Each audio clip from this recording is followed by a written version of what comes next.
Occupy Buffalo protesters want people to know that the weather won't stop them from their mission. News 4's Rachel Kingston is live for you in Niagara Square tonight. Good evening, Rachel. Good evening, Alina, and good evening to you at home. You may have driven through Niagara Square already the past couple of days and thought to yourself, gee, what the heck is that big dome thing? Well, it's a geodesic dome, to be precise, and it's going to keep the Occupy protesters warm and dry during their encampment here in Niagara Square.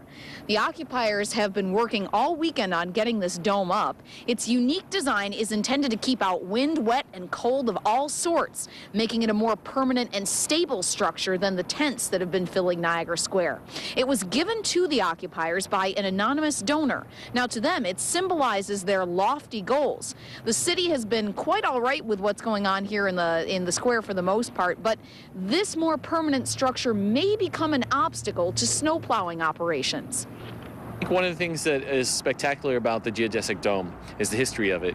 Buckminster Fuller, who is an inventor, visionary humanitarian, who tried to let people know that we could have direct democracy over 60 years ago. It's something that we're still striving for. It's something people in this movement are interested in having. If we do get a storm, it would make sense for them to try to relocate.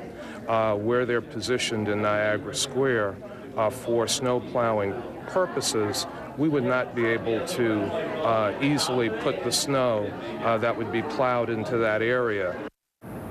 Now, we want to make clear this is not to suggest that the relationship between the occupiers and the city of Buffalo is antagonistic. In fact, it's not that way at all.